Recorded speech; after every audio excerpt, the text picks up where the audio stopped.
introducing Zen and the Wind in the Willows.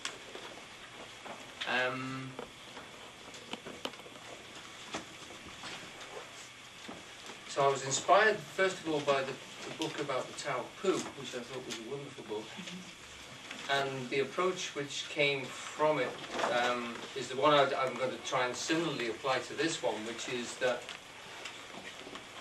we look at a book which is a very moving, a very profound book, and we're going to have a little look and try and get to the roots of why people find it so meaningful and so profound and so moving.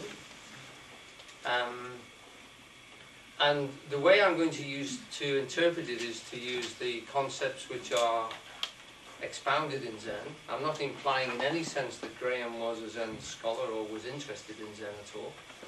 The only tenuous link I would make is that there was a hell of a lot of Japanese art and Zen-inspired stuff in terms of sculpture and paintings flooding into Europe from the 1860s onwards. And we know that a great number of the artists, the symbolists particularly, but people like Whistler, Van Gogh, Gauguin, most of the Impressionists had collections of Japanese art, particularly the tiny little statues, but also the prints. So the Japanese concepts would have been around. Certainly the furniture was starting to influence Art Nouveau and other styles of the arts and crafts. So we know that the cultural influence was there. But I don't wish to make a lot of that because Grahame was quite a unique character in his own right, and he didn't admit or allow that his inspiration came from any sort of direction like that. What we can find in the books is a certain classical direction. I mean, Pan, the god, appears in the book, and there are one or two references to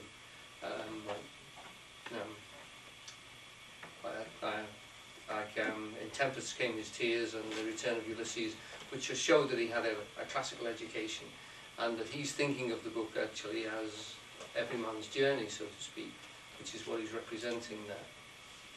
But it's going to be an approach which I'm using to describe what I get from the book, and hopefully to take you along with that, rather than implying that he is anything like a Zen scholar or a student. But I just find that the concepts which are in Zen are embedded in the book. I find them there, and hopefully I'll be able to get that across to you. Right, so the three books I'll be using are Wind in the Willows. Has everybody here read the book? Yeah. No, right. Well, that's interesting. Right, good. That's the book it is in one of its recent incarnations.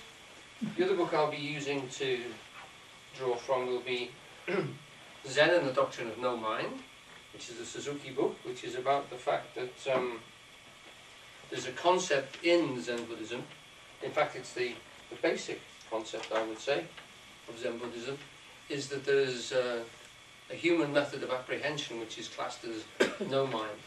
There's a way of literally apprehending the world without necessarily thinking about it and without following a certain tracks of thought. So that book we'll be dipping into. And also Ron lent me a lovely book last week from which I've got lots of little quotes, which is called My Dearest Mouse. Some of you won't know that the book, The Wind in the Willows, was begun as letters to Grahame's son. And what this book does is trace literally the letters to the chapters which are used in the book. The boy was about 8 when the actual book was published. He was about 5 or 6 when it was started to be written in letter form as a story to be read by his nurse to the boy when Grahame wasn't there and his wife was away. So that's got lots of lovely little quotes and little side things which I hadn't found anywhere else. I'd read Grahame's life story and his other 2 books, which are wonderful, and I recommend, if you like Wind in the Willows, to have a look at them. They're short story extracts and essays, and they're very good indeed. But this is quite a unique thing. It's not quite like anything else he does, and it does seem to be his major work. There's a nice bit in this where the publishers, particularly the American publishers, were asking him and driving him to try and write a sequel to it. And his response was, he said, "I'm more of a spring than a pump."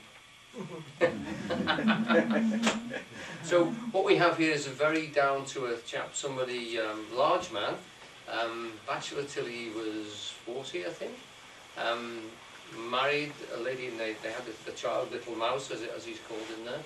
There was a child who was born premature and had eyesight problems and was very, very clumsy as a child. He didn't live very long, died before he reached maturity.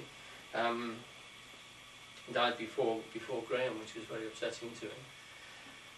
And from the age of sort of 4 or 5 onwards, the association between Grahame and his son was really quite intense. I mean, he wrote stories and read stories to him whenever he could, and when he wasn't there, he sent stories to be read to him by the nurse, hence the origins of the book. Right, so that's where I'm coming from. Hope you find it interesting, and to that end we have song sheets, so I'm going to move about you in a mysterious way and pass out papers. If you can pass them around when you've taken one, there should be enough for everybody.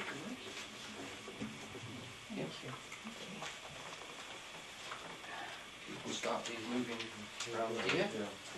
Thank you. And start a few back here. Yep.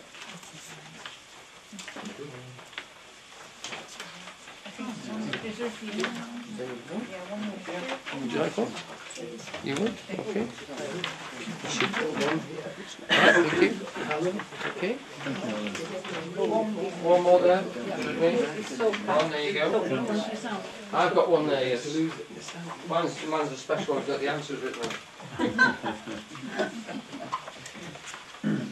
Right. Is that just right? Absolutely. My wife's getting psychic, obviously, so doing lottery next week. Is that Zen? I'm sure she Yes, it is. Absolutely. You've got your finger on it. Right. First, let me start by saying that there is a tradition, literally, in English, of writing in a simple form. Right the way back to Hobbes and Shakespeare, the idea of simplifying and getting down to the nitty-gritty of life in its practical sense. And I remember going to a lecture once at Kiel, where they were saying that the wonderful thing about the English court, why it was laughed at in many senses, was because, particularly by the French and the Italianate courts, was that at Shakespeare's time, the English court was full of farmers. And they would often go back, look after the farm, come back to court, and they were obviously, country chaps, rough landowners who still kept animals, etc. The Italian and the French courts had by that time long lost any links to agriculture. They all owned land, but they weren't landowners in the sense that they weren't farmers. They'd lost that contact. So the English seemed to manage to maintain that. And certainly with if we say that include the Scots and the Welsh into that as well, the whole court would have actually been involved in farming matters. So we were, if you like, the sort of agrarian type civilization in that sense. And we were joked at by the rest of Europe because we weren't very sophisticated in that sense, the manners, etc. There's a wonderful story of Walter Raleigh where he was at the banquet, royal banquet, and his son had insulted him. I can't talk about how he'd insulted him because there's a mixed audience here. But Sir Walter Raleigh thought for a moment of how to get back for the insult, and suddenly realised, and he thumped the person next to him and asked him to pass it on. So that's the level of sophistication that we're talking about, So Can we try that? Yeah. Can I just leave for a moment? I'll come back when you've sorted it out. Yes. Right. And alongside that, we have here a very strange story because